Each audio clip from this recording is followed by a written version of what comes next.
just don't fight me. Don't at me. Don't at me, bro. It's just what it is. But yeah, so the stars had to be aligned in a certain way, right? I mean, it's just how else do you explain this stuff, Sibel, right? So he makes a killing, and then his haters back in Newbury, they get extremely, extremely jealous, and they're like, you know what? We're gonna bait this guy to do the most ridiculous thing ever. So apparently at this time, shipping coal to Newcastle, which is a town in England, was a saying. So it was actually a saying. Like it was a thing people said to joke, to say you're doing something that's unnecessary. It's kind of like saying it's like sending oil to Arabia or sand to the Sahara. Exactly. So snow to Canada. Because Newcastle was, England's largest coal producing town. It was right. It was one of the global. I think this was around the era of the Industrial Revolution, and Newcastle was like the center of coal production. Right. Which is what allowed steam power. To come into play. So I mean, so there was this saying, and so his haters got together and said, nothing's worked so far, but this one's got to work. And you know what? Dexter is too dumb. He's too stupid. He won't even realize that we're literally advising him to do the thing that the saying says, jokingly not to do, which is shipping coal to Newcastle. So they said to him, now Dexter, my old boy, you've been doing quite well recently. We honestly think that the next thing you should do, your very next venture, should be to ship coal to, wait for it, my friend. Are you waiting? Are you Newcastle? And that was supposed to be his ruin, right? They were going to get him to bankrupt himself, and that would be the end of it, right? Now, let's talk about the haterade, right? But let's also talk about why they hate. I can just imagine them being these this group of dicks, these Disney villains, exactly, cartoonishly villainous, right? Chuckling to themselves under their breath. He wouldn't even. This one will get him. He won't even know. Right. Sending coal to Newcastle. Now, Sibel, let's talk about the haterade, but let's also talk about why they might have had reason to hate him, because believe it or not, Timothy Dexter was not the easiest person to like, right? So Timothy Dexter, remember we'd said what he wanted more than the money even was to be, someone of note, right? So he had pestered the local authorities over and over and over again for some sort of political appointment. He just needed this. This was going to be the last, this was going to be the feather in his hat, right? This was going to be the thing, right? He just needed, on top of the money, on top of the, wealth and everything. A position in office. He wanted a position in office so badly, right? And he kept pestering them. He wrote them hundreds and hundreds of letters. And that must not have been easy, because this dude could not write, right? He couldn't write to save his life, right? So he wrote them over and over again. And eventually, Sibel, dear friend, he wore them tell down. The class. Please tell the class. He wore them down with his persistence. It was ridiculous. He wears them down with his persistence, and they eventually give in and create an imaginary position called the Informer of Deer. The Informer in of Deer. Malden, Massachusetts. And his job is to keep count of the deer population in a town that has not seen a single deer in 2 decades. 2 decades. It's like if you pointed me the counter of kangaroos in Toronto. Oh my goodness! But does this phase dear old Dexter? No, because he doesn't know any better. He tries to count them. He actually goes out and tries to count them, and after a year or so, he comes back and he emphatically reports with his full chest that, my friends, after vigorous research, I can authoritatively tell you that there are in fact in the Commonwealth of Newbury, Massachusetts. Exactly. Malden. It was Malden. He wasn't in. This wasn't in Newbury. Excuse me. Malden, Massachusetts. Malden, Massachusetts. There are precisely 0, dear. What was that, Dexter? I said 0. 0, dear. Oh, 0. Well, thank you very much for your work. We'll be seeing you. So, how did this not incite panic in him? One, right? Right? Imagine you've been given a job to count something, and you just come back with like, "Oh, it's all gone." Like, imagine you're like, you go and someone's like, "I need you to go count the money in the back," and you go in and you come back and you're like, 0, bro. There's no money there. Like, what? Nothing there. What? What do you mean? There's nothing. Yeah. Yeah. So why did you not stop? Why did you not raise the alarm at some other point before an entire year was up?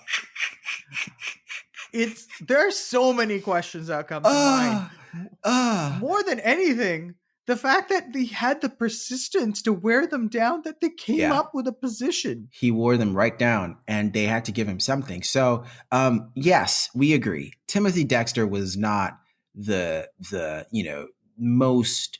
He wasn't the easiest person to get along with, right?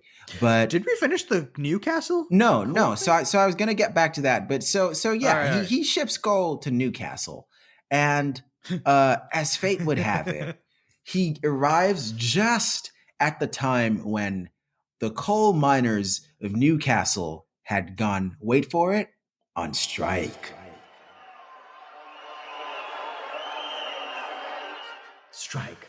Newcastle. Now think about this. The center exactly of coal production. The center of Europe's coal production. In the known world, right?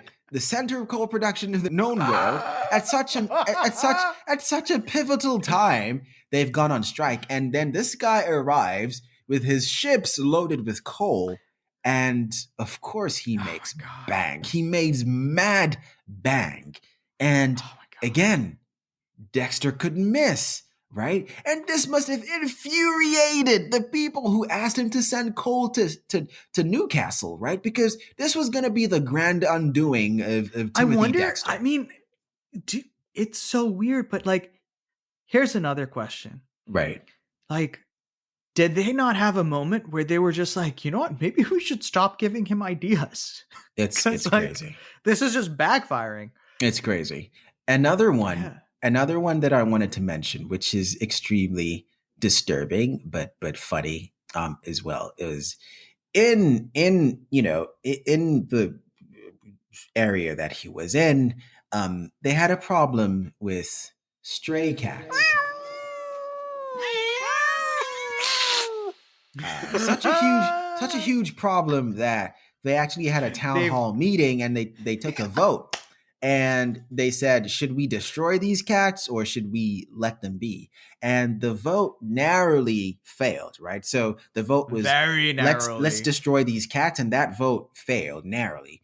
And the very next day, Timothy Dexter, in his genius, and this is why I say this dude is a genius. I disagree. He sends out flyers. Dude, he sends out flyers all over town saying, if you find a stray cat, please send them over. I love cats. I will take care of them. Right? Yeah, I will take care of them. Did he pay? I don't think he paid. He did. No. So he did. He said he'll pay for them. Okay. I assume he paid barely anything because he was just telling people, bring me a stray cat. Right. And then he loads them all on the ship. To the community, this was a hero. This is a guy who's helping us with our stray cat situation, right? So he's rounding up the stray cats, and he has a bunch of them. He loads them on a ship and sends them where? To the West Indies. Again, where they just so happen to have a huge rat problem. Oh my God. Oh my God. It's like a video game. It makes no sense. Oh my goodness. Oh my goodness. I feel like, honestly, so if you see a cat in the West Indies, it's because of Timothy Dexter. I feel like each one of these schemes, and they all came from Massachusetts. That's insane. I feel like each one of these schemes should rightly be its own episode, but honestly, this is insane. He sends the cats there, and they just so happen to have a rat infestation, right? Can And you so- imagine working on those ships that he owns, like the captains, and the goodness. captain is just like the first. Can you imagine the captain's like, wait, you're sending wool mittens where, sir? Like, wait a second, sir. Wait a second, sir. Sorry, sir. Where do you want to send the wool mittens? Did you say you want to send the wool mittens to the West Indies? It's your ship. It's your ship. All right. Right. And then the next thing is, You want to send the cats? The cats. All right, sir. Whatever you Right, want to do. it's your ship. All right, sir. It's your ship, sir. Whatever you want to do. It's your money. that's your, Sir, just before we set out, have you been paid? Have you sent the payment for this trip? Yes. I've sent the payment. Oh, okay, fine, sure. We'll head out tomorrow. we'll head out tomorrow at the crack of dawn. So yeah, no. and then over time, even these people working for him on the ship must be like, he's he a can't genius. miss. Yeah, they must have been they like, must he's a think genius. they're like the luckiest Yeah. people in the world. Yeah, they must have And been every like, time they're just Yeah. like, wait, this time he's sending what? coal to Yeah. England? Right. That's crazy. Right. What does he know? Is Right. he a prophet? Right. Right. Right. How did No. he not have his own religion? I think in today's day, he Honestly, if he had been a little smarter, that would have been the retirement plan, right? Just pivot that into a nice cult on a hill somewhere, and just that would have been ka-ching, ka-ching. Yeah, I think the world wasn't connected enough back for then the you to be able maybe for you to maybe. actually prove with any Maybe. level of like Mhm, shall we say impact mhm, that what you did was so impressive mhm. because Mhm. people Yeah. had never been to the West Indies or had any Yeah. idea of how warm it was. Yeah. So they'd just be like, oh yes, Yeah. of course, mittens. Yeah. Everyone Yeah. needs mittens. Yeah. Yeah. So he does this over and over again, things that should not things that Oh. shouldn't even cross your mind. He kept winning, right? Another thing he did was he cornered the market on whale bones by mistake. And then just as he did that, men started needing to wear whalebone corsets, right? And so again, ka-ching, right? If you take your mind back to the episode on El Dorado, we talked about Sibel. I think you mentioned how whalebone corsets was a big thing, but again, this had been in the 1500s. Whalebone dresses were also Right. a big thing. Yeah. Right. 1500s and 1600s. By the 1700s and 1800s, this had phased out. But all of a sudden in France, men started Fad wearing just came back. whalebone corsets. And out of nowhere, Timothy Dexter, again, is the world's leading supplier on whalebones. Jeez. I love that he decided to send dear listeners, Mm-hmm. in the subcontinent of India, In the two primary religions were Hinduism Mhm. and Islam, Mhm. and a few others, of Mhm. course, Mhm. which I apologize for not mentioning. The religion which at that point had not spread quite as much was Christianity.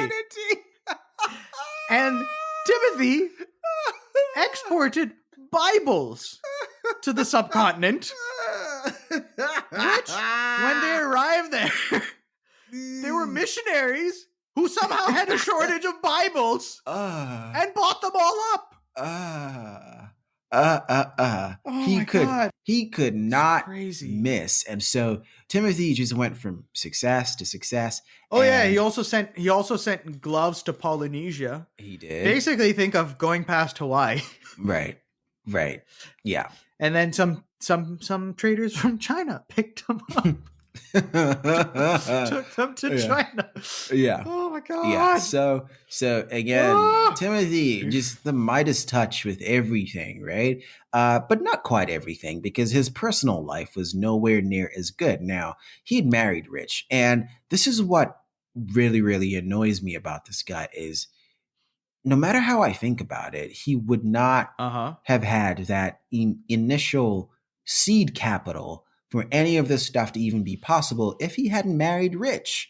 And so Oh, yeah. I would think that at the minimum, he would be civil and cordial with his, with his wife, the woman who essentially made all of this possible, right? For him. But One would hope.